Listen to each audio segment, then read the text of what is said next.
Shalom à tous. Il n'y a pas un mercredi où je redoute des questions comme le mercredi d'aujourd'hui. Je sais que le sujet de l'eschatologie est un sujet pour lequel il y a tellement de questions qui restent sans réponse. C'est censé rester sans réponse, mais que de nous voir nous là devant pour essayer d'y répondre d'une manière ou d'une autre, c'est vraiment une mission suicide. Mais bienvenue à ce soir. Aujourd'hui, c'est la rencontre de questions-réponses qu'on appelle ça les table talk. Le but ici, c'est qu'on résume un peu ce qu'on a appris jusqu'ici à travers des questions, qu'on clarifie ce qui a déjà été appris. Lors de ma dernière présence ici, j'avais promis cela, qu'on devra résumer un petit moment. On a appris déjà beaucoup. Il faut résumer un petit moment ce qu'on a déjà appris pour qu'on sache si on ne va pas se mettre à bombarder de nouvelles notions qui vont nous déranger au lieu de nous nourrir. Le but de l'enseignement, c'est d'édifier. Et quand on construit un édifice, on doit tenir compte des matériaux qui doivent se placer en bas, à la base, à la fondation, et des matériaux qui doivent monter, ainsi de suite. Donc c'est un peu dans cette logique-là que nous sommes ici ce soir. Je ne sais pas si les amis, voilà, je crois qu'il y en a. Nous avons deux micros. Nous avons le premier qui est ici, pour ceux qui sont dans ce compartiment-ci. Nous avons le second qui est là-bas derrière, qui est pour le compartiment de ceux qui sont un peu derrière. Et il y a à chaque fois à côté quelqu'un avec un protocole ou un membre de la technique avec un désinfectant pour chaque fois désinfecter entre les deux interventions. Alors, est-ce que je dois refaire un résumé avant qu'on ne commence? Je vais faire le résumé de quelle séance. Ça sera beaucoup de choses. Mais je dois vous présenter à tout seigneur, tout honneur, comme on dit chez nous. Je commence d'abord par présenter le pasteur Blanski Mbala, notre lead pasteur, notre pasteur ici dans cette église. On peut bénir le Seigneur pour le pasteur Blanski Mbala. Et nous avons maintenant, qui autrefois était pasteur stagiaire et a été reconnu pas plus tard que la dernière fois, le pasteur Eric Ralph Kyonga.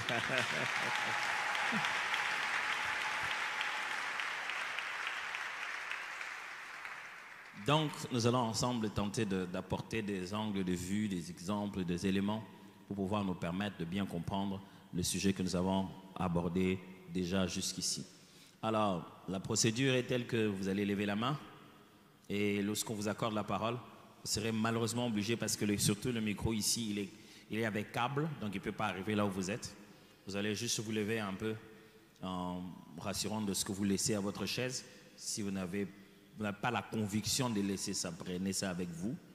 Allez vers votre micro et posez la question et rentrez là où vous étiez assis. Et on va faire comme ça une série peut-être de 3 questions. On répond et puis on passe à une autre série de 3 questions. Le grand sujet, c'est quoi? C'est que depuis un moment, ça fait maintenant combien de séances? 4?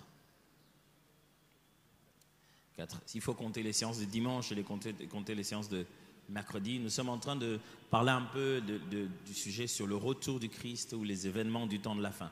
On aborde ça calmement. C'est quand même une des premières fois où on a passé plus de temps sur ce sujet dans cette église, je crois. C'est vraiment la première fois qu'on fasse une campagne autour de ça. Alors, on ne veut pas tout bombarder en un. On veut vraiment que chacun de nous comprenne. Sachez-le bien que la vision de cette église, c'est exposer chaque personne à la parole de Dieu. Donc, pour nous, chaque personne est très très important. Donc ce n'est pas juste que le prédicateur parte en disant j'avais prêché, c'est que chaque personne est exposée à cette vérité et pu comprendre cela. Donc il s'agit de toutes les questions autour de ce qui est enseigné dimanche et de ce qui est enseigné mercredi jusqu'ici. Alors levez juste la main, mais sachez-le bien qu'on va quand même aussi tenir compte de l'élément de parité, comme on dit, pour qu'on ne se retrouve pas à avoir que des questions de frères et que les sœurs ne savent pas poser des questions aussi.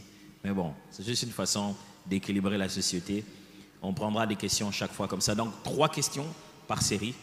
Je ne vais pas prendre tout le temps encore avec ça. Concentrons-nous à répondre des questions. Donc, les mains levées. Je vois mon frère là-bas qui a levé la main. Une personne. Mon frère, pouvez-vous lever et venir vers le micro?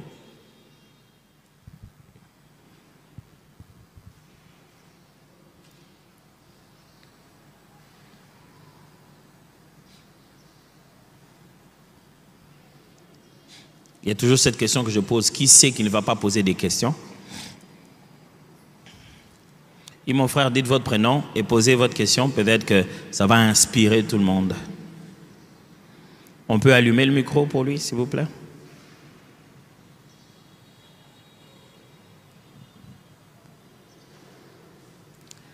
Le micro qui... Voilà, merci. Bonsoir, peuple de Dieu. Bonsoir, mon frère. Moi, c'est le frère David. En fait, la fois passée, lorsqu'on avait expliqué la différence entre le royaume des dieux et le royaume des cieux, j'étais venu en retard. Je n'avais pas vraiment bien saisi l'explication de la fois passée. J'aimerais bien que si le pasteur peut nous aider à comprendre la différence entre le royaume des dieux et le royaume des cieux. C'est ça ma question. Merci. Ok. La réponse à ta question, c'est le mercredi passé, c'était quand? Non, c'était quand la date? Aujourd'hui, c'est le compte. C'était le 11, hein?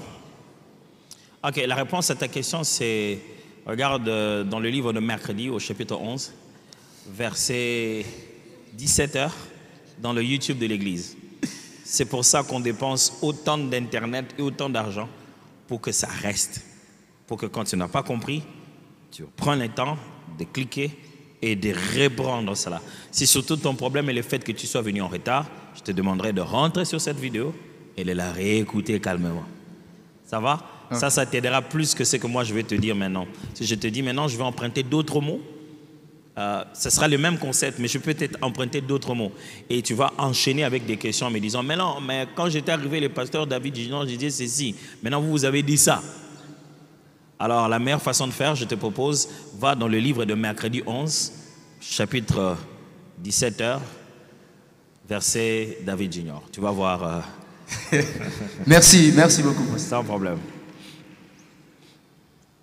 J'ai vu une autre main là-bas et une autre main ici. Ça fait 3 frères. Est-ce qu'il y a une main d'une dame aussi? Oui, ma soeur? Oui, là-bas? Oui, vous pouvez avancer aussi. Mon frère, vous aussi pouvez avancer vers le micro ici. J'ai vu mon frère qui avait levé la main de ce côté-là. Il a déjà avancé? Voilà. Voilà. Donc, ça fait 3 personnes. Donc, je considère que c'est la première série parce que la question de mon frère David tout à l'heure était plus facile à aller suivre sur Internet, ce serait mieux. Donc, on va commencer par la dame d'abord. Et puis, la dame d'abord. Et puis, on ira au frère, et puis on ira chez lui, et puis on rentrera. Bonsoir tout le monde. Bonsoir. Ma question est celle-ci. Ma question est celle-ci. Je voudrais savoir sur le fait d'être enlevé quand Christ viendra. C'est seulement l'œuvre de la croix qui nous sauve et qui fait à ce que nous soyons enlevés le jour où Christ viendra, ou l'œuvre de la croix ne suffit pas. Il faudrait ajouter à cela la vie de la sanctification. Donc je voulais un peu savoir, la vie de la sanctification, qu'est-ce que ça nous apporte? C'est une partie qui vient compléter l'œuvre de la croix pour que nous soyons sauvés, ou bien la vie de la sanctification est pour notre propre bien. Donc c'est juste ça. Merci beaucoup. À quoi sert la vie de la sanctification si nous sommes sauvés déjà par la foi et la mort de Jésus-Christ?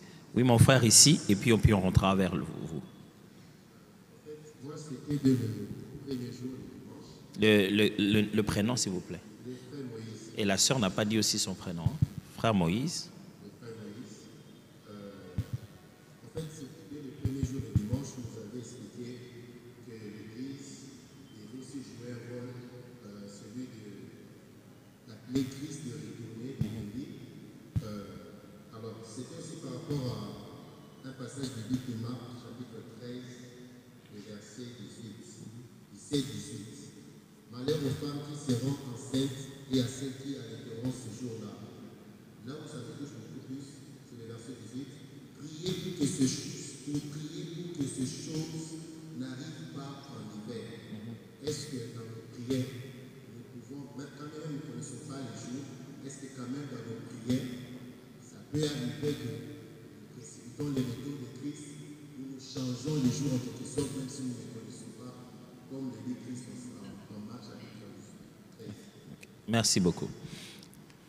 Christ te demande de prier pour que ça n'arrive pas en hiver. Est-ce que nos prières influencent quelque chose dans le déroulement? Ok.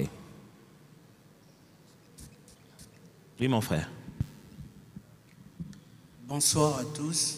Bonsoir, pasteur. Bonsoir. J'ai quelques petites préoccupations. Quand tu dis quelques petites, c'est-à-dire que tu te prépares à poser beaucoup de questions, on dirait. Non, ça ne sera pas beaucoup. Ce sera 2 questions.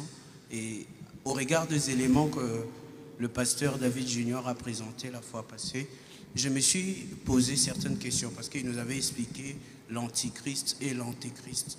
Alors, dans le contexte du retour de Jésus, on parle d'une seule église, c'est-à-dire au singulier. Et en lisant ce que j'ai compris par rapport à ces sujets, c'est que l'œcuménisme, c'est nocif. Comment arriverons-nous dans le temps de la fin à faire différence à ce qu'il y a une seule église qui doit être enlevée et l'œcuménisme? Ok. La deuxième préoccupation, c'est que y a-t-il des éléments? On a des éléments entre guillemets négatifs, c'est-à-dire le mal qui va s'accroître, il n'y aura plus le Saint-Esprit, toutes ces choses. Y a-t-il des éléments positifs qu'un chrétien peut regarder? Il dit, tiens, ça c'est un élément positif par rapport au retour de Christ. Merci beaucoup. Tu étais là le dimanche passé? Non, je n'étais pas là. C'était ça la prédication du dimanche passé, mais c'est pas grave. Normalement, ça c'est déjà dans le livre de dimanche, au chapitre 15. C'est pas grave. Ça c'est la dernière partie seulement. C'est pas grave. On va y répondre. Merci. Hein. Merci. Le prénom, vous avez dit c'est? Mais non, on est tous pasteurs.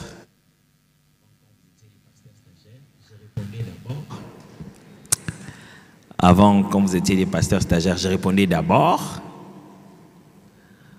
Mais non. Alors, on a 3 questions fondamentalement. La première, tu peux rappeler les questions s'il te plaît? C'est la sœur qui a parlé, elle n'a pas donné le nom. Elle a parlé de... Elle aimerait savoir si la croix seule ne suffit pas. Quelle est l'importance de la sanctification? Est-ce que c'est pour dire que la croix n'a pas suffi, il faut rajouter la sanctification? Ou la sanctification a une importance pour nous-mêmes? Cette nuance-là un peu. Ok. La deuxième? La deuxième question, c'est concernant nos prières, si elles peuvent changer, influencer les déroulements des événements. Oui. Et puis la troisième, c'est celle qui parle de... pas la deuxième sous-question, mais la première qui parle de... Si on parle d'une seule église qui doit être enlevée, alors qu'en est-il de l'œcuménisme? Ok.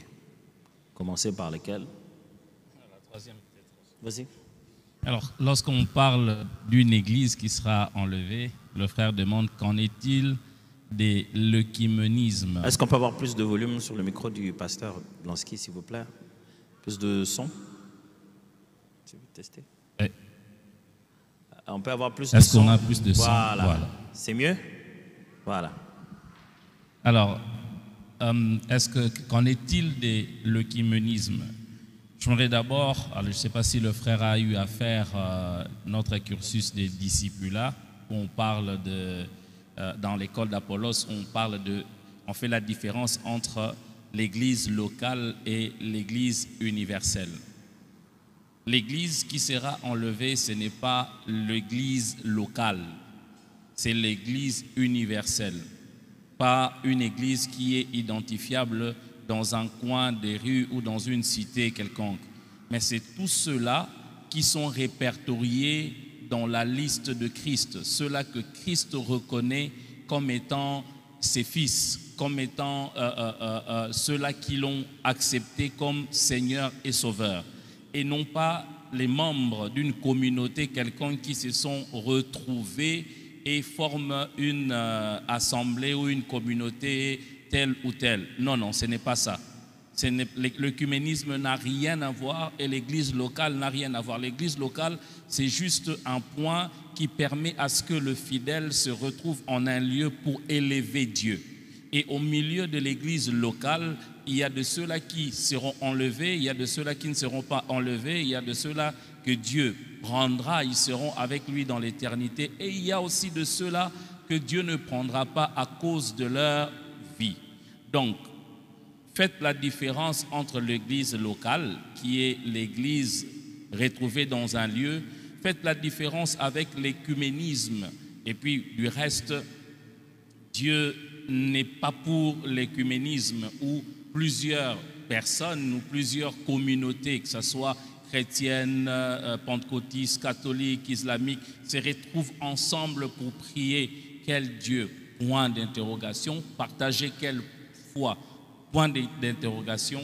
Mais l'église qui sera enlevée, c'est l'église universelle. L'ensemble de véritables, je précise bien, de véritables enfants de Dieu qui ont donné leur vie à Dieu et qui marchent dans l'intégrité, dans la sanctification. Là, déjà, je touche la question de la sœur qui marche dans la sanctification. Peu importe où il se retrouve, mais s'il croit au Seigneur Jésus-Christ comme Seigneur et Sauveur et qui vivent dans la sanctification, c'est cette église-là universelle qui sera enlevée. Et rien à voir avec une église locale, ni moins comment on appelle ça encore? L'œcuménisme. Tu veux ajouter quelque chose sur cette question? Ouais, merci beaucoup, Pasteur Blanski. Alors, j'insiste, l'écuménisme, ce n'est même pas, je veux dire, ce n'est pas un mouvement chrétien. C'est une plateforme de rencontre de plusieurs croyances. Et dans l'écuménisme, il n'y a pas que ceux qui croient seulement au christianisme. Et vous êtes en train de nous demander si Jésus-Christ, à qui croit seulement une partie de certaines personnes qui participent à ça, quand il va revenir, va-t-il prendre ceux qui ne croient pas en lui? Vous voyez? En fait, c'est très important. Le pasteur Blanski l'a très bien démontré. L'église, la seule église que Jésus doit prendre a toujours été une seule, jusqu'à aujourd'hui. Ne regardez pas la communauté, KDC ou quoi que ce soit, ou partout dans le monde. Devant Dieu, dans le koinonia, il n'y a qu'une seule église. C'est cette seule église-là qu'il va prendre. Et ça ne vient pas des communautés, ça ne vient pas des églises locales, ça vient de ceux qui les craignent et ceux qui ont cru au Seigneur, comme il vient de le dire. Tu veux prendre une autre question? Oui, je vais prendre la première question, qui parle de l'enlèvement et la croix. L'enlèvement, la croix et la sanctification. Je pense qu'il serait peut-être mieux pour moi d'essayer de fixer déjà la compréhension de la sanctification. Parce que je pense que le grand problème, c'est comment on définit la sanctification pour être capable de la détacher dans une certaine mesure de la croix. Nous en parlons aussi à l'école d'Apollos, je dirais comme pasteur Blanski. Je ne sais pas si la sœur a déjà été à l'école d'Apollos, mais la sanctification est déjà en elle-même un bénéfice de la croix. En réalité, on ne peut pas prendre la sanctification comme quelque chose de séparé d'avec la croix ou bien un effort supplémentaire à faire par rapport à la croix, parce que dans 1 Corinthiens chapitre 1, quand vous lisez, vers la fin de ce chapitre, Paul est en train de dire que Christ, par sa mort, il a été fait pour nous justification, sanctification. C'est-à-dire, le fait de redéfinir la sanctification permet déjà d'avoir un élément de réponse. La sanctification, c'est simplement une mise à part. Le mot lui-même, comme on le définit au niveau de l'école d'Apollos, renferme en même temps l'idée d'une place d'honneur. Lorsque vous allez dans une fête de mariage, vous n'allez certainement pas vous asseoir n'importe où. Vous allez certainement voir 2 chaises ou 2 fauteuils décorés d'une certaine manière. Et vous-même, de vous-même, en tant qu'invité, vous n'allez pas vous sanctifier, entre guillemets. Sans mille manifestations, vous trouvez des chaises mises à part, décorées d'une certaine manière, par exemple pour l'hôte de cette journée-là ou de cette conférence-là. Alors, quand on nous parle de sanctification en tant que chrétien, c'est pour dire que Christ, par son œuvre de la croix, il nous a placés à une position d'honneur différente des autres. Chacun de nous est différent de l'autre. Nous avons plusieurs tables sur cette chaise, sur ce podium, même dans l'église. Mais regardez bien, celle-ci a de l'eau, des papiers mouchoirs, tout ce que nous utilisons pour la chair. Mais l'autre qui est là-bas a un projecteur. Et il y a une autre qui est de ce côté qui a un autre projecteur. Chacun a son rôle. Cette table-là ne pourra jamais dire pourquoi moi je ne suis pas sur la chair. Parce que justement celle de la chair ne peut pas bien donner la projection là-bas. C'est trop court. Et chacun de nous, depuis que nous avons cru en Christ, chacun de nous a été mis à part pour un rôle à jouer pour Dieu. Et nous ne pouvons pas envier des positions des autres. Je ne peux pas envier la position du pasteur Blanski. J'ai été appelé pour servir Dieu et accomplir les objectifs de Dieu. Lui de même. Alors de la même façon aussi, je sais que je n'ai pas été appelé à agir de n'importe quelle manière comme quelqu'un du dehors qui va aller détruire sa vie, qui va aller se prostituer, qui va aller se laisser corrompre. Je sais que moi, ce pourquoi j'ai été sauvé, c'est de respecter la parole de Dieu afin d'accomplir les objectifs de Dieu. Quand je reconnais ça et je vis sur base de ce pourquoi j'ai été appelé, là, je me sanctifie. Jésus m'a sanctifié du fait qu'il m'a mis à part. Les mariés, on leur a donné une place, mais quand ils arrivent et qu'ils s'assoient exactement sur les fauteuils préparés pour eux, là, ils se sanctifient. Mais ces fauteuils ont déjà été sanctifiés. C'est-à-dire, il y a une part de Dieu et il y a une part de l'homme. La part de l'homme, c'est de vivre pour des raisons pour lesquelles Dieu l'a mis à part. Alors, quand il en vient maintenant à l'enlèvement ou au salut, parce qu'il faut qu'on se dise aussi, l'enlèvement, est-ce que l'enlèvement, c'est le salut? À l'école d'Apollos, on a bien dit que le salut, c'est d'abord le fait d'avoir été sauvé, le fait d'avoir été délivré du péché, délivré de la vie du monde. C'est ça le salut. L'enlèvement n'est qu'une conséquence du salut. Quand on a été sauvé, donc on a été préparé dans une certaine mesure pour l'enlèvement. Alors la Bible nous dit ceci, c'est par là que je vais terminer dans Romains chapitre 5. Paul est en train de dire, lorsque nous étions impies, Christ est mort et il nous a réconciliés avec le Père. Il donne en quelque sorte le rôle de la croix. Le premier rôle de la croix, c'est de nous relier avec le Père dont nous nous sommes séparés depuis le péché au jardin d'Éden. La croix de Jésus est mort à la croix pour nous remettre en contact avec Dieu. Alors Paul dit ceci, si déjà ayant été impie, Christ est mort pour nous, à combien plus forte raison serons-nous sauvés? Il parle au futur. Par quoi? Par sa vie. Paul dit ceci, que Jésus soit mort à la croix, c'est déjà un atout. Il nous a déjà réconciliés avec le Père. Mais il dit, si déjà tu as été réconcilié avec le Père, qu'est-ce qui va manquer pour que dans le futur tu sois sauvé? Par quoi? Il dit, par sa vie. C'est-à-dire que il y a une partie de notre salut qui a été accomplie à cause de l'œuvre de la croix et il y a une autre partie qui reste, qui sera accomplie sur base de comment nous allons vivre la vie de Christ en nous. Et c'est ça qu'on a, la vie de Christ, parce que c'est elle qui nous sauvera. C'est ça, donc. Permettez, pasteur, je m'aurais vraiment donné un exemple plus, je dirais, terre à terre, plus clair pour comprendre ce que le pasteur Eric vient de dire. Quelqu'un qui a été emprisonné, il a été dans la prison et Christ vient, il paye le prix de sa délivrance. Il est libéré et on le prend, on le met maintenant dans la maison de Christ. Christ le place dans sa maison. Il dit, reste ici. Et comme toutes les maisons, il y a des règles.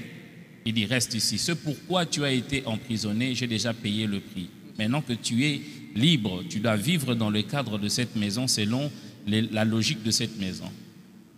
Si cette personne ne respecte pas la logique et qu'elle sortait du cadre de la maison et retournait vivre comme elle vivait avant, cette personne-là n'obéit pas aux règles de la maison. Si enlèvement il y a, l'enlèvement se fait dans le cadre de la maison où elle a été placée.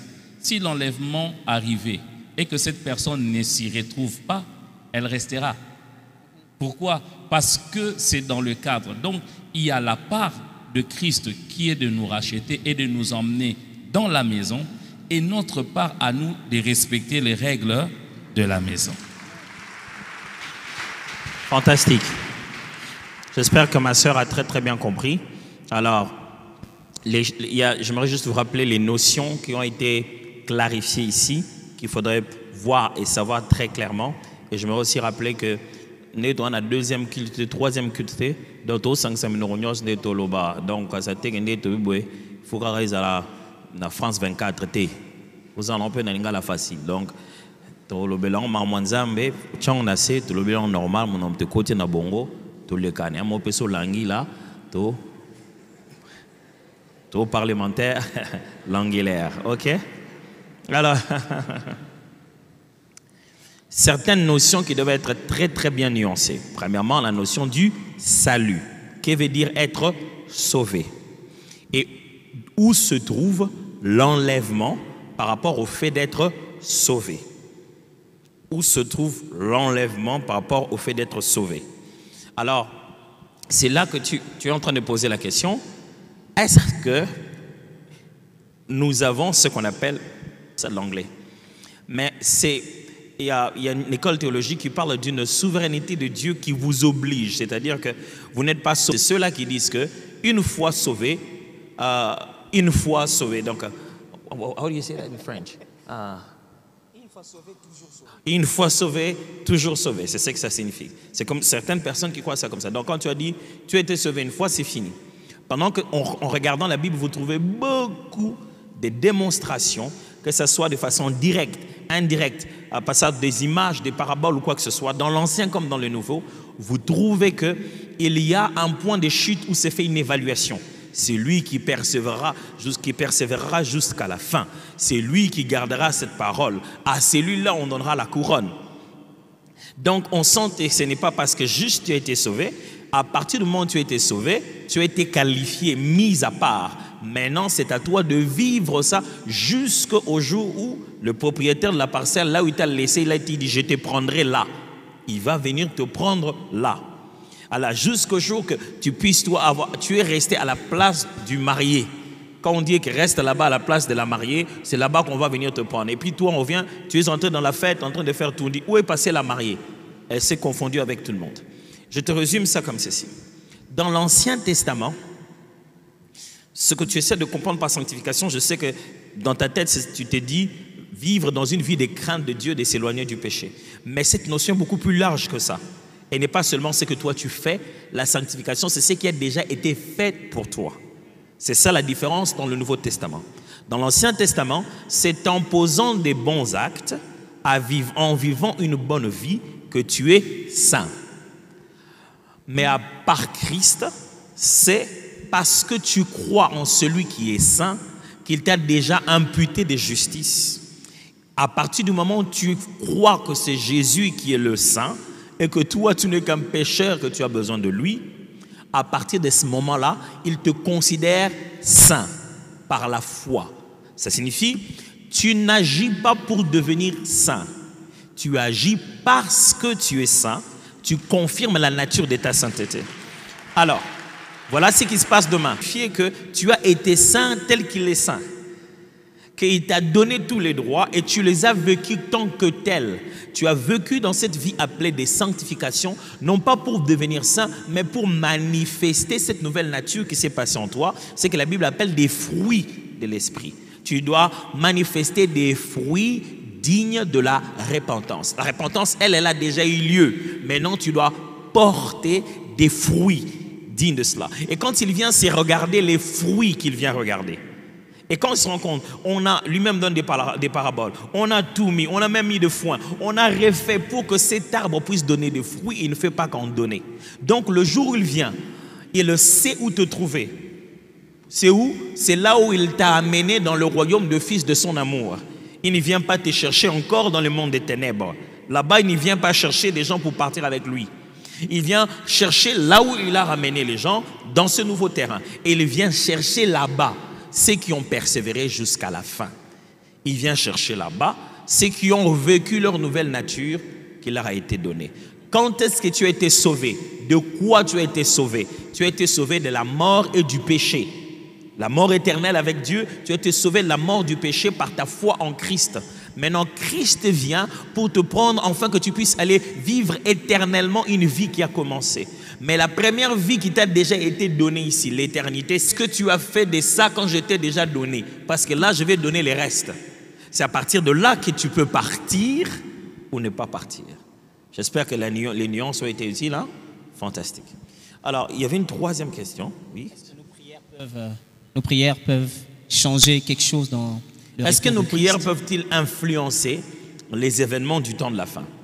Alors, premièrement, ce que tu viens de donner comme passage dans le livre de Marc se retrouve aussi dans les autres évangiles. C'est Jésus, j'ai lu ça le dimanche passé, dans Matthieu chapitre 24 plutôt. Jésus est en train de décrire les événements du temps de la fin. Vous devez apprendre les formules, je vais appeler ça quoi, les figures de style, les figures de langage. Si je viens, je te dis, tu sais, les voleurs viendront un jour où on s'y attend le moins. Hein. Il faut prier qu'ils ne viennent pas le jour où tu viens d'une fête, tu es fatigué. Vraiment, il faut surtout que ça n'arrive pas les jours où tu as pris un médicament pour t'endormir, parce que là, tu ne vas rien sentir. Même toi, on va te voler, on va te mettre ailleurs. Ce que Jésus est en train de dire, il n'est pas en train de nous donner un sujet de prière. Souvenez-vous, vous venez de me dire qu'il est précise, priez que ça n'arrive pas au jour d'hiver. Qu'est-ce que ce verset a à voir avec toi? On a l'hiver ici. Alors, je vais commencer par le commencement ici. Vous êtes en train de décrire quelque chose qui n'est pas l'enlèvement. Ce que Jésus est en train de décrire là, ça ce n'est pas l'enlèvement dans les airs. Le pasteur Blanski a bien expliqué ça. Il y a l'enlèvement quand Christ vient dans les airs. Et puis il y a la grande guerre. Et puis il y a donc la fin du monde, la destruction de ce monde ici. Alors quand Jésus fait des descriptions, à un moment donné il dit, alors vous serez dans deux endroits, un sera parti, un restera.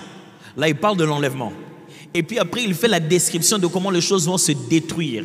Il a dit, vous ne saurez ni où fuir, ni où aller. Il y aura du feu, de soufre. Priez que ça n'arrive pas un jour d'hiver. Il est juste en train de dire à quel point ça sera un moment très difficile. Et souvenez-vous, il est en train de faire des descriptions du quotidien. Il est en train de dire, 2 personnes seront au champ.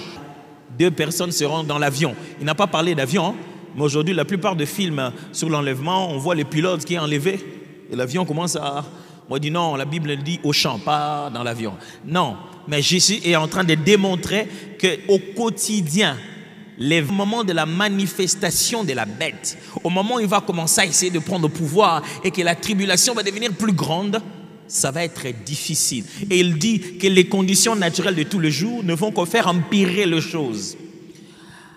Est-ce que cette façon de dire pour Jésus, prier pour que ça n'arrive pas en hiver, est une façon de dire, ça peut être transformé? La réponse c'est celle-ci. Elle est oui d'abord. Pour quelle raison? Parce que Jésus lui-même sous-entend que si ce n'était pas à cause des élus,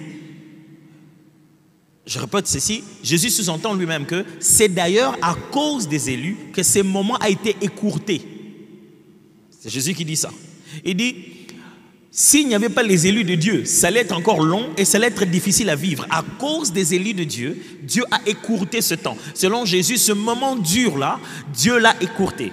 C'est pour cette raison que je suis en train de te dire, il y a une forme d'adaptation. Mais est-ce que cette adaptation est liée à la prière que nous avons faite? C'est pour ça que je te fais la deuxième partie qui veut dire non.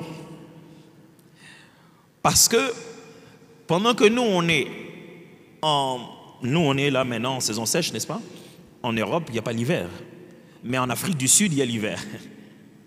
Alors, il faudrait trouver un temps où, partout dans le monde, il n'y a pas d'hiver. Alors, ce que Jésus veut exprimer ici, il veut simplement montrer à quel point ça va être grave, à quel point il veut hyperboler, il veut démontrer que, grave combien ça sera. Mais son but ici, ce n'est pas de démontrer notre pouvoir d'influencer cela à travers la prière nécessairement. Ce n'est pas vraiment ce que Jésus essaie de dire. Est-ce qu'en priant Dieu, Seigneur, fait que ça arrive de telle manière et de telle manière? Est-ce que Dieu va exaucer cela? Je pense que tu ne peux pas avoir plus pitié du monde que Dieu en a. Dieu n'a pas besoin que tu puisses le convaincre pour qu'il fasse grâce. C'est lui qui a initié la grâce. Devant une situation, ce n'est pas sur ton insistance qu'il va te dire « je reporte ça pas en hiver, les gens vont souffrir ». Tu es sûr qu'il ne constate pas ça lui-même? Alors, l'expression de Christ ici, c'est juste pour dire il y a des conditions dans lesquelles, si ces jours-là arrivent, dans ces conditions-là, ça sera pire que dans d'autres conditions. C'est ce qu'il veut dire. Le but ici, ce n'est pas changer la volonté de Dieu pour ça. J'espère que ça a été bien compris, hein? Parce que je vois théologiquement comme ça. Alors, deuxième vague. Deuxième lot de questions. Les vagues ici, ça veut dire autre chose. Alors, mon frère avait déjà levé la main, s'il vous plaît. On prend aussi là-bas, je vois des mains. Il y a quelqu'un au fond debout? Oui, avancez s'il vous plaît. Il n'y a plus de dames. Est-ce qu'il y a des dames derrière là-bas? Levez la main des dames là-bas derrière. La dame peut venir. Et vous aussi pouvez vous avancer ici. Ok. Il y en a de ceux que je vois là qui ne posent jamais une question, qui en posent toujours 2 avec 3 sous-questions. Je vais juste vous prévenir qu'on va poser qu'une seule question. Ici, il y avait une autre main. Vous, ma soeur, venez-vous. Est-ce qu'il y avait une autre main ici? Ce côté, je dirais que vous n'avez pas un député, un parlementaire qui peut représenter... Non? Ok. Oui, on va les prendre à tour de rôle. Il y avait une autre main ici. Mon frère, oui, venez. Et vous aussi, vous pouvez avancer. Vous aussi, mon frère.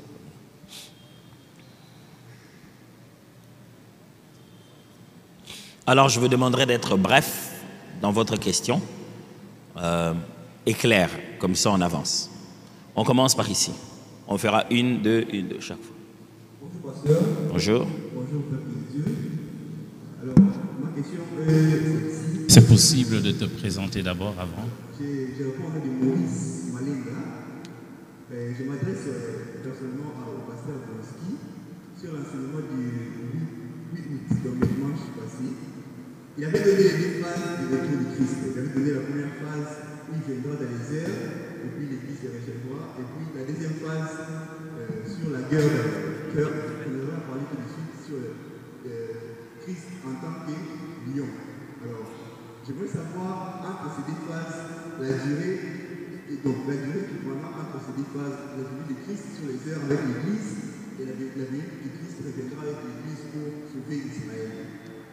Je ne sais pas si vous avez compris. Très bien.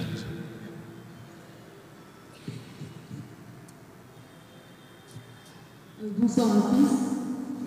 Bonsoir au pasteur. Je suis Maria Bossolo. Maria? Bossolo. La politique, t'es, hein?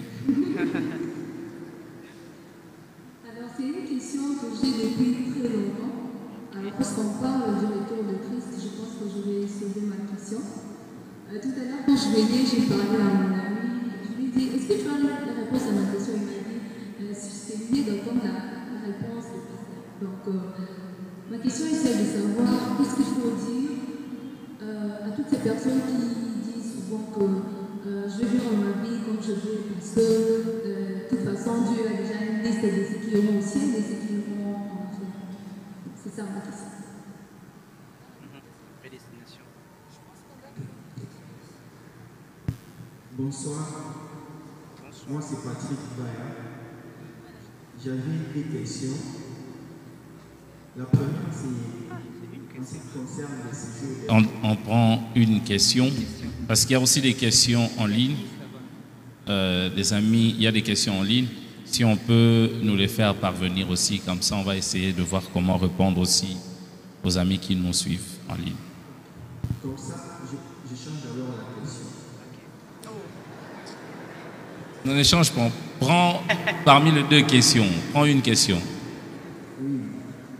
L'apôtre Paul, selon l'enseignement du pasteur David Junior, c'est l'enlèvement, il nous avait donné les passages des Thessaloniciens où l'apôtre Paul est en train de dire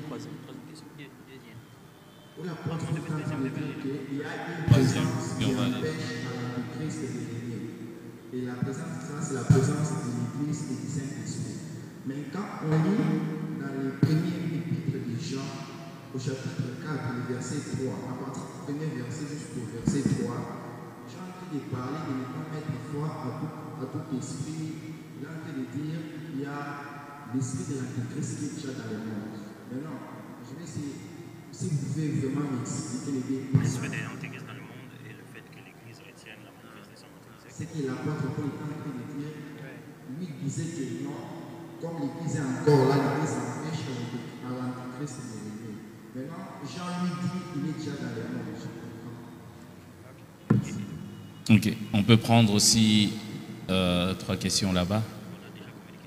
Bonsoir, moi c'est la sœur Chris Panzou. Ma question est celle-ci.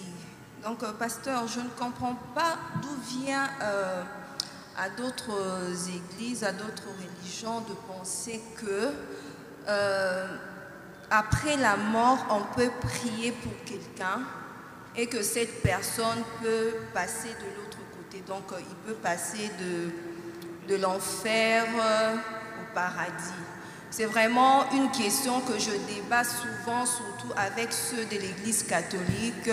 Même les docteurs, même des personnes aussi sensées pensent que après la mort, on peut prier pour quelqu'un et que la personne peut passer de l'autre côté. Ensuite, par rapport à ce que vous avez enseigné, je me demande par rapport à... Ça fait déjà 2 questions. On a dit on prend une seule question. Regarde le nombre que vous êtes. Non, ça c'est... Excusez-moi, pasteur. Donc, c'est vraiment par rapport à l'enseignement. Vous avez dit que l'enlèvement se passe dans certaines étapes. Mais parmi les étapes, la deuxième phase, c'est que Christ va revenir et prendre aussi ceux d'Israël.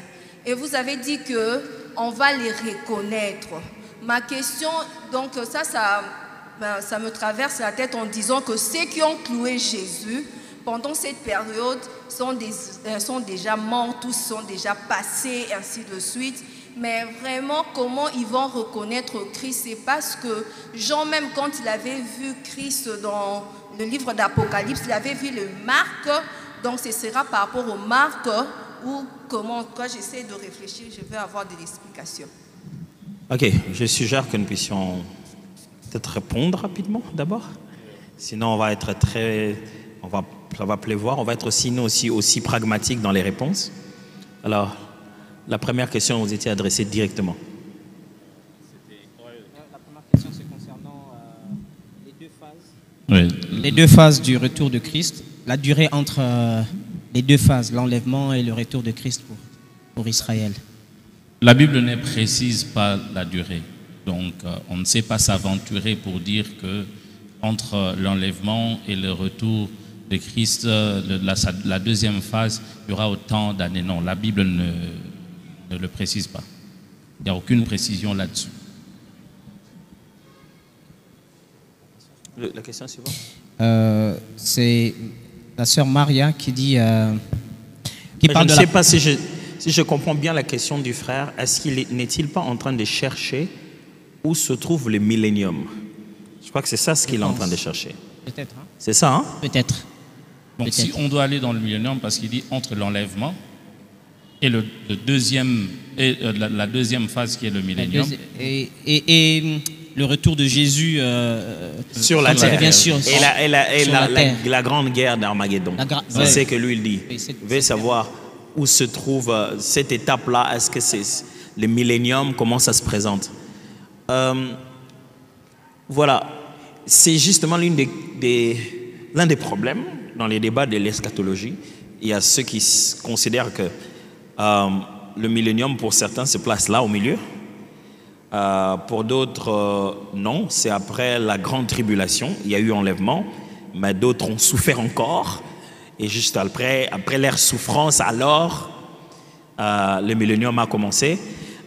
C'est là qu'on se place en post-millénium, en pré-millénium.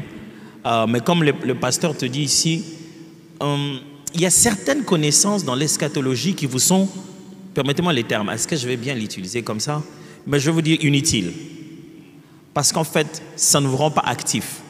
Ce n'est que de l'information qui n'est pas peut-être à 100% vrai à cause de l'interprétation que les uns des autres donnent dans leurs nuances. La question que vous devez vous poser chaque fois dans une doctrine, c'est pourquoi, à quoi ça sert? À quoi ça va servir dans ton quotidien? C'est bien pour que tu maîtrises ta doctrine, mais il y a des choses que tu ne pourras pas à 100% comprendre. Pourquoi? Parce que même les interprètes de la Bible, puisque ce sont des annonces de temps à venir, de temps en temps ont des contradictions sur le fait que, bon, non, là on dirait que dans ces passages, ça met ça avant, là ça met ça après.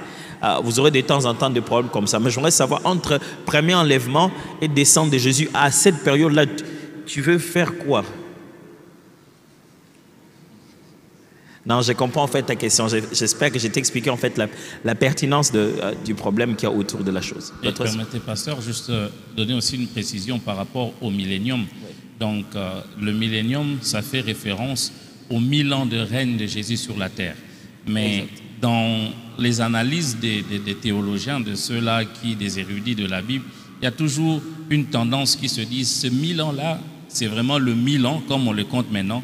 Mais il y a d'autres qui se disent, ces 1000 ans-là, n'est-ce pas, si un jour pour Dieu vaut 1000 ans? Est-ce que ce n'est pas dans ce sens-là? Donc, il n'y a vraiment pas une définition clé du nombre d'années de ces 1000 ans-là. Donc, il y a de ceux-là, il y a une tendance qui croit que c'est le 1000 ans comme nous le passons maintenant.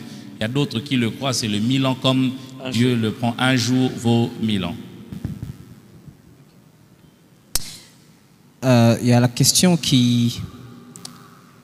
de la sœur Maria qui parle de la prédestination. En fait, il y a des gens qui pensent qu'ils n'ont pas cherché à vivre dans la sanctification ou à vivre différemment parce que de toute façon, Dieu sait déjà qui sera sauvé ou qui ne le sera pas. Bon, de ce côté-là, on ne sait pas qui sera sauvé ou qui sera enlevé. Ok. La question de la prédestination est une très très belle question qui suscite aussi beaucoup de débats. Vous allez vous rendre compte qu'il y a beaucoup de débats en fait de compte. Alors, vous devez vous poser la question, est-ce que tout le monde, est-ce qu'il y a-t-il des gens que Dieu connaît d'avance qu'eux ils sont sauvés et ils seront enlevés? Ou, comme la Bible, il y a des termes par exemple, dont le nom est inscrit depuis le commencement, vous voyez? Dont le nom est inscrit dans le livre depuis le commencement. On parle même de l'agneau dont le nom lui-même est l'agneau qui était mort depuis la fondation même du monde. Alors, premièrement, quand vous regardez les textes bibliques qui utilisent le mot prédestination dans la Bible, ce sont des textes qui utilisent un pluriel, qui n'utilisent pas un singulier. Le concept de la prédestination tel que présenté dans la Bible ne se parle pas sur un individu. Mais il dit à ceux qu'il a sauvés, ceux qu'il avait connus, il les a prédestinés. Chaque fois, c'est au pluriel en fait. C'est un contexte collectif. Alors, comment ça s'explique ça? Je cherche un avion. Un avion, c'est loin. Un bateau de 200 personnes pour le sauver d'un pays qui est en train de se détruire et les amener de l'autre côté. Vous pensez que les gens qui doivent entrer dans ces bateaux sont prédestinés? C'était vraiment une question. Vous pensez qu'ils sont prédestinés? C'est là maintenant que vous devez définir la prédestination. La réponse est oui. J'ai prédestiné 200 personnes. Mais ces 200 personnes-là, c'est qui? Ça va? 200 personnes disent oui, entrent à l'intérieur. On commence à partir. Il y en a un qui décide de sauter. Parce que Jésus a fait une promesse, que ses brebis à lui ne les perdra pas. Mais il n'a pas fait une promesse que toi, tu ne vas pas décider de lui lâcher la main. Je ne sais pas si vous êtes en train de comprendre la chose. Alors, il y a ceux qui décident de quitter la voie. À qui il dit, ne bouge pas, reste ici, reste dans le chemin ici. Ne sors pas là-bas, sinon tu vas tomber. On est en train de partir dans le bateau. Wow. Il y en a un qui dit, non, je veux faire un jeu, je veux sauter dans l'eau, je veux vous rattraper. Depuis qu'il a sauté dans l'eau, 100 personnes qui veulent traverser. C'est comme ça la réalité de la prédestination biblique. C'est-à-dire qu'ils sont prédestinés au salut quiconque croit. Leur destination finale est connue. C'est ce que prédestiné signifie. C'est-à-dire que la destination finale de quiconque croit en Christ est destinée d'avance. Et lorsque cette personne entre dans cette destination, il devrait rester fidèle jusqu'au bout. Voilà. Donc, si quelqu'un croit en Jésus, ou si quelqu'un s'est dit, dans tous les cas, les gens qui doivent partir sont connus d'avance. Qu'est-ce qui te fait croire que ce n'est pas toi? Pourquoi les gens qui doivent partir sont connus d'avance et surtout, pas toi? Qu'est-ce qui te fait croire cela? Ce n'est pas comme ça qu'il faut voir les choses. La meilleure façon de voir les choses, c'est que Jésus a présenté ici toute l'œuvre du salut. Quiconque croit est déjà prédestiné à une destination finale. Tous ceux qui touchent à ça, sa suite est connue. Quand tu entres dans ce bateau, la destination de finalité est connue d'avance. Quand vous entrez dans cette histoire de Jésus, où nous allons est connu d'avance. Maintenant, il dit ceci, maintenant que nous allons là-bas, ne sors pas du chemin. Ne te détache pas de ton assemblée. N'abandonne pas ta foi. Persévère jusqu'au bout. Parce que certains ont commencé et quelque part ils ont dit, ah, je trouve qu'on va trop loin de l'eau. Moi, je veux rentrer un peu là-bas. Ils rentrent. Et vous avez tout le temps des exemples bibliques, depuis l'Ancien Testament jusqu'au Nouveau, que ce soit par des prédestinations, des paraboles ou par des enseignements. Vous voyez que chaque fois, il y a un lot de gens que Dieu sort d'une condition difficile, que certains en cours de route décident de s'arrêter, de regarder en arrière ou de continuer à penser aux choses qui sont passées. Et ce sont ceux-là qui meurent en chemin et qui n'arrivent pas à la destination finale. Donc, j'espère que ça a été clair sur ce point-là. Après vient la question sur la manifestation de l'impie. Mais le frère Patrick, il a dit que Jean dit que l'esprit de l'Antéchrist est déjà dans le monde. Mais après, le pasteur David a dit que il y a encore quelque chose qui l'empêche, ou bien il y a encore une dynamique qui l'empêche de pouvoir se manifester. Il aimerait bien savoir qu'en est-il. Alors, je pense que c'est très simple. Il va falloir, je sais que ce n'est pas encore fait, il va falloir définir l'antichrist, définir l'impie, définir la bête, parce que généralement ce sont des notions qu'on prend comme ça ensemble. Ça va peut-être venir. Mais je pense que pour la cause de la question, ce qu'il faut comprendre, c'est que d'abord, quand la Bible parle de l'antichrist, le mot en grec, c'est le même mot. C'est antichristos. Donc, il n'y a pas le côté anté ou anti. Le mot, c'est le même, en fait. Même en anglais, c'est toujours antichrist. Mais le côté antéchrist, quand le français dit antéchrist, certains pensent que c'est peut-être pour dire... Parce que le mot antichrist veut dire celui qui est opposé à Christ, contre Christ. Mais quand on dit antéchrist, il y en a qui pensent que c'est le fait d'être contre Christ dans le sens de venir avant Christ. C'est comme si on vous annonce qu'il y a quelqu'un un agent de recouvrement qui va passer pour prendre, je ne sais pas moi, quelque chose chez vous. Mais il y a eu des malins, des voleurs qui ont entendu parler de ça et ils se sont présentés avant que lui ne vienne. Et vous leur donnez de l'argent. Et quand les vrais agents viennent, vous ne savez plus, vous n'êtes pas vraiment le problème. Le problème, c'est voir comment est-ce qu'on dit qu'il y a une entité qui empêche la manifestation de l'homme impie, mais on dit l'esprit de l'antichrist est déjà dans le monde. Même si les deux entités, l'homme impie, l'antichrist, on n'a pas encore eu d'enseignement pour ça, pour savoir exactement si c'est la même entité. Mais ce qu'il faut comprendre dans le domaine de la prophétie biblique, c'est que tout ce que la Bible annonce dans le futur, il y a déjà comme le début, comme une sorte de présage ou de préfiguration de ces choses-là. Jésus dit ça d'ailleurs. Il dit, vous entendrez parler de telle chose, de guerre. Il dit, mais ce ne sont que des douleurs d'enfantement. C'est-à-dire que les vraies douleurs vont arriver. Mais avant que les vraies douleurs n'arrivent, vous allez déjà sentir les douleurs préliminaires. Alors quand Jean est en train de dire que l'impie est déjà dans le monde, il est justement en train de montrer que sa puissance, son état d'esprit, ou bien cet état d'esprit est déjà là. D'ailleurs, il en donne la définition. Il dit, reconnaissez tout esprit qui ne confesse pas Jésus comme venu en chair. Il dit déjà, c'est-à-dire qu'il y a déjà une manifestation d'une opposition par rapport à l'incarnation, si on peut dire ça comme ça, de Christ. Cet esprit agit déjà, mais il y aura un moment où il va vraiment atteindre son apogée. Maintenant, nous vivons juste des présages pour ça, mais il y aura un moment où, quand l'Église ne sera plus là, la manifestation de ces choses va vraiment atteindre son apogée. Alors, avant que je vous donne la parole, il nous reste 4 minutes, malheureusement, et il nous reste près de 12 personnes. On a eu combien de dames dans la première liste? Il y a eu tout à l'heure, là, il y a eu deux dames et 2 hommes. Deux Il y avait hommes, deux dames et 2 hommes. Ici, il y a des dames? Il y a une question qui est restée, mais on va voir ça après. Ici, il y a une dame? Non? Là-bas, il y a des dames? 3 dames. Ok. Une autre question. Et on a déjà une autre dame qui est ici. Et il nous reste 3 minutes.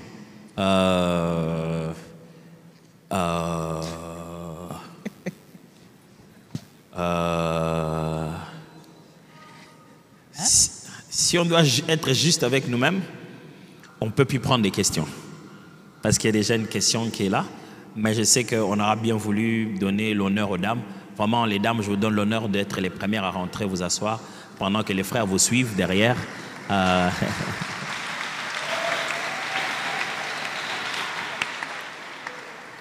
Mais je pense qu'il faudrait qu'on organise ça un peu plus souvent, ok? Une fois, j'ai tenté d'organiser ici, au début de chaque culte, un moment de questions. Mais bon, c'est pas tout le monde qui venait à l'heure qu'il fallait. Au début de chaque dimanche, avant qu'on commence, j'étais ici, j'étais là pour répondre aux questions. On va essayer de voir si on va le faire encore ce dimanche, pourquoi pas. Je pourrais l'annoncer demain ou pas, donc je vais voir ça. Désolé, mais les minutes qui nous restent ne nous permettront pas de vous recevoir en question et de se mettre à répondre, parce qu'on a déjà 2 questions. Il y a une qui reste et une qui est en ligne maintenant, une sœur Déborah, Sylviane Matondo. Pasteur, vous voulez ajouter quelque chose? Je voulais ajouter juste d'une manière très claire et simple pour comprendre un peu ce que Jean a dit et ce que le pasteur Eric venait de dire. Comme le pasteur avait dit, on peut s'exprimer en lingala. Je crois qu'en lingala, ça passerait mieux. Oui. Et dans le cas là, oye nanda, quand au côté nanda, oyoki solo amadesu, oyoki solo amadesu, mais au monina no madesu te. Yo montant au côté oyoki bi, nanda kulelo balami. L'esprit de l'antichrist. L'esprit est ça déjà.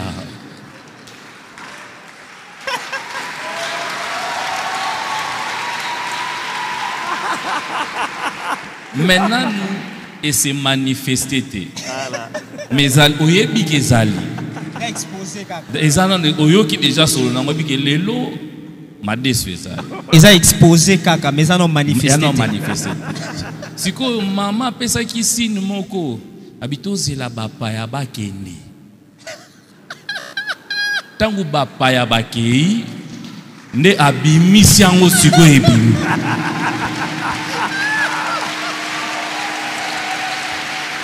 Merci beaucoup, Pasteur Blorski. Alors, retenez de l'exemple de Madesu et les explications en grec. Retenez ceci.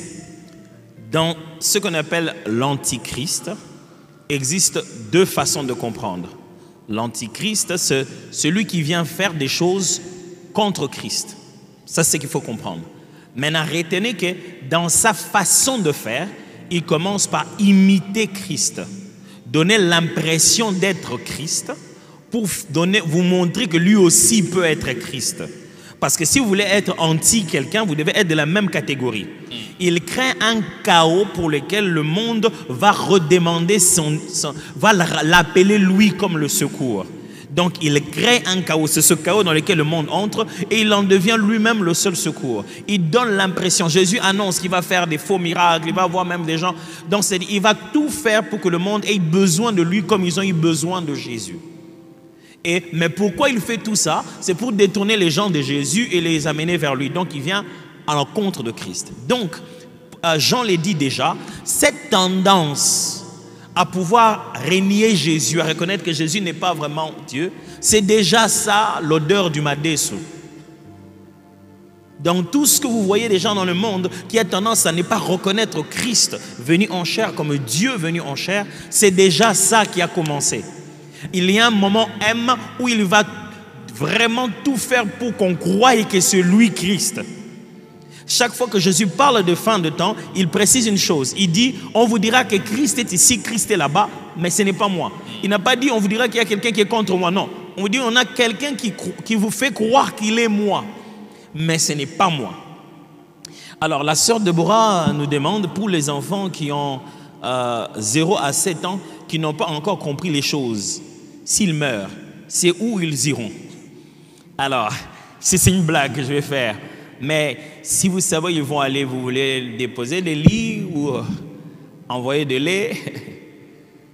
C'est pourquoi je fais cette blague. C'est juste pour vous montrer que certaines des choses sont bien à connaître. Je suis sûr que c'est la curiosité de la sœur Sylviane aussi qui aimerait avoir des réponses sur ça. Mais elles n'affectent pas votre salut. Je ne sais pas si je me fais comprendre. Ne pas connaître où vont aller les enfants de 0 à 7 ans ne t'empêche pas de savoir où toi tu vas aller. Je ne veux pas que tu aies l'impression que tu manques un contenu. Alors, pour savoir où ces enfants vont aller, si on regarde dans la Bible, vous allez commencer à trouver beaucoup de possibilités de réponses. Mais la question elle-même n'est pas dirigée de façon directe. Premièrement, dans votre question, vous avez placé des sous-entendus. Premier sous-entendu, que de 0 à 7 ans, l'enfant ne connaît pas les choses. De quelles choses vous parlez? Parce qu'en réalité, en naissant, il y a cette tendance, cette nature pécheresse avec laquelle on est. On est sans cela. Si vous voulez vous poser la question sur quelle base Dieu va-t-il juger des personnes d'un âge d'inconscience de leurs actes, alors vous devez savoir que la loi de l'Éternel est établie dans la conscience de chacun d'entre nous. La Bible démontre que lorsque ce n'est pas par la loi de Dieu, c'est la loi de la conscience. Dieu a établi dans chaque être naturellement une notion naturelle, sans connaître Jésus, qui fait qu'il y a une sorte d'alerte en nous que ce que je suis en train de faire est mal. Et Paul démontre que cette notion de bien et de mal, ce jugement moral, sera un instrument de jugement pour Dieu, qu'il va utiliser pour certaines autres personnes qui n'ont pas connu justement la même loi qui est la nôtre. Donc de 0 à 7 ans, est-ce que vous voulez savoir si à cet endroit-là, ils sont dans un meilleur endroit, ils sont dans un bon paradis? J'aimerais juste vous dire que ce que vous voyez dans un corps physique des 0 à 7 ans, c'est un esprit qui est venu dans une enveloppe charnelle. Des 0 à 7 ans, l'esprit est toujours esprit. Et n'oubliez pas que le salut ici, c'est d'abord le salut de l'âme, de l'homme intérieur, et non pas la peau et la forme dans laquelle elle va se rester pour grandir et se développer dans cet espace physique. Quoique nous n'ayons pas de conscience de notre présence en Dieu dans l'éternité avant notre manifestation ici physiquement, mais je peux vous dire, la maturité de l'esprit qu'il obtient par sa vie dans le corps physique n'est pas la même chose par sa maturité sans être entré dans un corps. L'enfant, quand il va atteindre 7 ans, il ne va pas devenir plus esprit. Il est déjà un esprit. Et c'est pour ça, de 0 à 7 ans, est-ce qu'il peut devenir sorcier? De 0 à 7 ans, est-ce qu'il peut nous donner un témoignage qu'il est devenu princesse dans le monde des ténèbres? Comment il ne connaît pas les choses, lui? Pourquoi? Parce que c'est déjà un esprit qui peut avoir une interaction spirituelle. Alors, sur base de ces choses-là, Dieu, le grand juge, sait comment juger cela. Est-ce que vous voulez vous dire, mon enfant est mort, il est parti où? Dans le ciel, sur la terre? En enfer, c'était mon bébé, et il est parti où? Premièrement, ce n'était pas ton bébé. L'Éternel te l'a donné. Ne devenez pas plus propriétaire que le propriétaire. Et si quelqu'un doit penser à la finalité de cet enfant, c'est le propriétaire par excellence qui l'a donné. C'est Dieu qui a donné cet enfant, c'est lui qui doit se démerder sur sa finalité. C'est d'abord lui, le tout premier, qui pense à ça. Vous n'êtes pas devenu plus propriétaire de l'enfant parce qu'il est passé par vous. Donc ça, c'est une chose peut-être que je peux aussi dire pour essayer de nous libérer de cela. On a voulu tenir la parole pour que nous puissions vraiment finir. On a déjà débordé de 2 minutes. J'aimerais juste nous rappeler une annonce. On a donné la grande partie de toutes les annonces. Chaque fois que nous donnons nos contributions pour J'aime Fila, j'aime ma cité, j'ai hâte tellement de vous raconter de nouvelles choses, mais bon, je me réserve encore des bonnes nouvelles. Mais chaque fois que nous donnons notre enveloppe, s'il vous plaît, prenez l'enveloppe où il est écrit « J'aime Fila ». Il y a déjà des enveloppes écrites comme ça. C'est tout en blanc. Ce qui est en bleu là, avec des écrits bleus, ça c'est les offrandes. Mais pour la contribution aux travaux de l'église, au développement de l'église, prenez l'enveloppe où il est écrit « J'aime Fila, j'aime Nacité » et glissez là-bas, là où on est censé les placer. Et j'aimerais nous rappeler aussi que vous entendez souvent, mais peut-être pas jamais vu régulièrement, surtout pas à l'écran. Il y a une voix de quelqu'un qui, dans les annonces, disait toujours frères et sœurs, shalom. Shalom, peuple de Dieu. Elle, jusqu'à aujourd'hui, elle continue à le faire. C'est notre sœur Nickel du ministère du Média. Et la sœur Nickel, depuis la semaine passée, a perdu son père. Elle est joignable au 09 98 74 58 49. Je répète, 09 98 74 58 49. Appelez-la et dites-lui, Shalom, ma sœur, nous c'est le peuple de Dieu. Nous voulons t'encourager. Est-ce qu'on peut faire ça? Vous ne savez pas combien ça lui fera du bien de se rendre compte qu'elle fait quelque chose qui aide les autres. C'est peut-être pas pour dire grand-chose, mais c'est juste pour lui dire, nous prions pour toi, nous pensons à toi, nous voulons vraiment te porter dans la prière. Le corps, il y aura l'éveil du corps les dimanches 22, donc, au cinquantenaire, à 10h. La sœur donc joignable, je veux redonner son numéro pour la dernière fois, pour que vous puissiez écrire, même lui envoyer un WhatsApp. C'est déjà suffisant. J'aimerais qu'elle soit vraiment, je veux dire, comment on dit, envahie d'amour. Autant qu'elle en donne, j'aimerais qu'elle en reçoive. Et ça me donne l'occasion de vraiment dire merci à l'Église pour tout ce que nous avons fait en faveur de la vie et de la famille du frère Blaise Christian qui est resté. Faisons de même et que cela soit la marque de fidélité d'exaucement et que nous savons encourager et nous savons soutenir le nôtre. 09 98 74 58 49. 09 98 74 58 49. Demain, nous avons un temps de prière ici. La question c'est comment prie-t-on pour l'enlèvement? Comment prie-t-on? Comment se prépare l'enlèvement dans la prière? C'est ce que nous sommes en train de faire. C'est un merveilleux travail de travailler sur soi-même et de prier en sorte que les marques de ce monde ne puissent pas envahir nos cœurs. Demain, on est là pour prier et dimanche, on est là encore pour continuer à recevoir l'enseignement du Seigneur dans nos cœurs. Et je pense qu'il y a des réunions des femmes, il y a des réunions, d'autres réunions de la semaine. N'hésitez pas d'y participer. Nous bénissons Dieu que maintenant le couvre-feu a bougé pour 23h. Et le couvre-feu c'est de 23h à 4h maintenant. Mais cela n'empêche pas que nous sachions rentrer à temps. C'est pour votre propre sécurité. Donc n'hésitez pas, dès qu'on sera sorti, d'attraper vite un transport et de repartir. J'aimerais que nous puissions prier ensemble. Quelle est la meilleure prière que vous puissiez faire aujourd'hui? Que voulez-vous dire à Dieu? Après avoir reçu certaines de ses réponses, de ses questions, l'enlèvement, comment il revient, comment il part, j'aimerais nous suggérer de prier ceci, de dire à Dieu. Nous allons tous dire à Dieu que ça ne dépend pas de ce que je sais, mais que ça dépend de comment j'ai cru et j'ai vécu dans la vérité. Demain, tu vas venir. Je veux rester dans l'essentiel. Si je ne sais pas tout, je vais rester dans l'essentiel. Prions ensemble. Prions ensemble, je vous en prie. Jésus, je vais rester dans l'essentiel. L'essentiel, c'est quoi? L'essentiel, c'est vivre dans la sainteté, dans la sanctification en Christ. Rester dans la saine doctrine. Être prêt tout le jour. Avoir la conscience que ça peut se passer n'importe quand. C'est ça l'essentiel.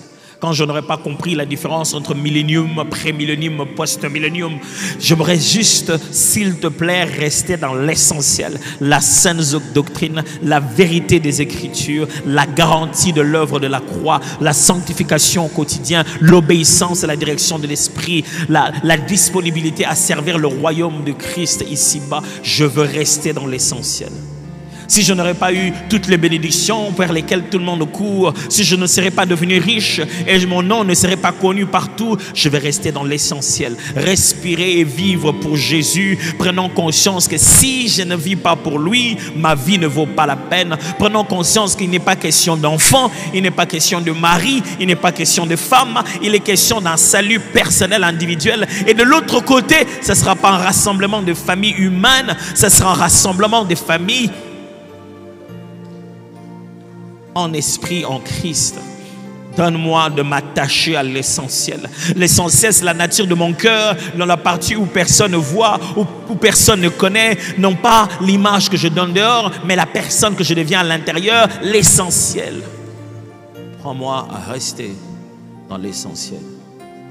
Jésus, merci de travailler dans nos cœurs et de nous aider, s'il te plaît, à rester fidèles à cette parole.